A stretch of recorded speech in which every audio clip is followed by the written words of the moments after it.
विघ्न विनाशक गणपति जी की जय। सभी कष्टों को दूर करने वाले और मन की इच्छाओं को पूरा करने वाले गणेश जी की कहानी आज आप सुनेंगे। और अगर आपको कहानी पसंद आए तो इसे लाइक करें और कमेंट बॉक्स में गणेश जी की जय ज़रूर लिखें। गणेश जी और मालिन की कहानी। एक बार एक नगर में एक मालिन रहती थी। उसके पति चल बसे थे। उसका एक 4 साल का पुत्र था। सास कठोर हृदय की स्त्री थी। वह बहू को बहुत तकलीफ देती। एक दिन सास ने बहू को और पोते को घर से निकाल दिया। वे दोनों रोते हुए चलते चलते एक जंगल में जा पहुँचे। वहाँ एक बड़े पेड़ के नीचे बैठ गए। वहाँ से थोड़ी दूर पर एक गणेश जी का मंदिर था। वहाँ लोग गणेश जी के दर्शन करने आते थे। दर्शन करके गणेश जी को प्रसाद चढ़ाते, फिर वह प्रसाद सबको बांट देते। इस प्रसाद से माँ बेटे का गुजारा होने लगा। दोनों गणेश जी की पूजा पाठ में लग गए। एक दिन उन्होंने सोचा, क्यों ना हम भी जंगल से फूल लाकर बेचें। वे रोज जंगल से फूल लाकर उसकी माला बनाकर बेचने लगे। साथ में पूजा की सामग्री और प्रसाद भी बेचने लगे। इससे उनको आमदनी होने लगी। गणेश जी की कृपा से आमदनी बढ़ने लगी। जल्दी ही उन्होंने एक मकान और एक दुकान बना लिया। एक राजा की लड़की मंदिर में रोज पूजा करने आती थी।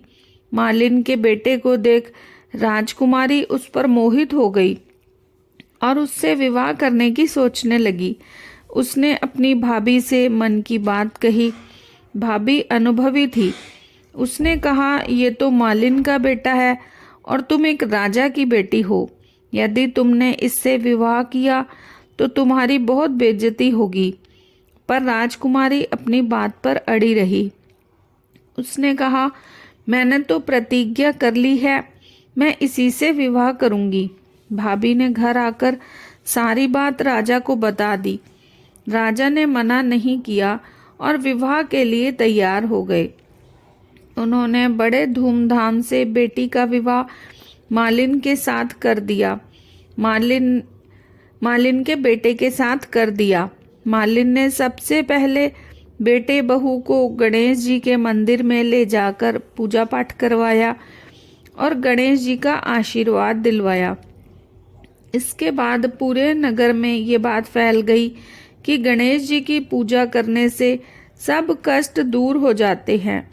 ये सुनते ही नगर के सभी लोग मंदिर आने लगे। मालिन और उसके बेटे की बिक्री और बढ़ गई। उधर उसकी सास के बुरे दिन आ गए। अन्नदाता उससे रूठ गए और वह भूखों मरने लगी। एक दिन वह रोती धोती उसी गणेश जी के मंदिर में आ पहुंची। वहाँ वह मालिन के बेटे से बोली, मैं भूखी हूँ, मुझे रोटी कपड़ा दे देना। इसके बदले में मैं तुम्हारा सारा काम कर दूंगी। लड़के को दया आ गई और उसे काम पर रख लिया। उसने अपनी दादी को नहीं पहचाना। जब मालिन घर आई तो उसने सास को पहचान लिया। वह सास से बोली, सासू जी आप यहाँ कैसे? सास ने पोते की तरफ इशारा करके कहा, मेरी इस सेठ के यहाँ नौकरी लग गई है।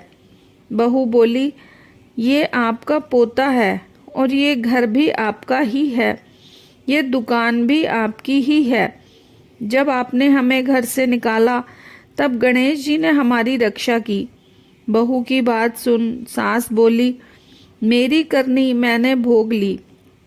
बहू बोली, सासू जी अब आप हमारे यहाँ रहो और पोते का सुख देखो। हे गणेश जी महाराज, जैसा सुख आपने मालिन को दिया वैसा ही सुख सबको देना। आपको ये कहानी कैसी लगी कमेंट करके ज़रूर बताएं।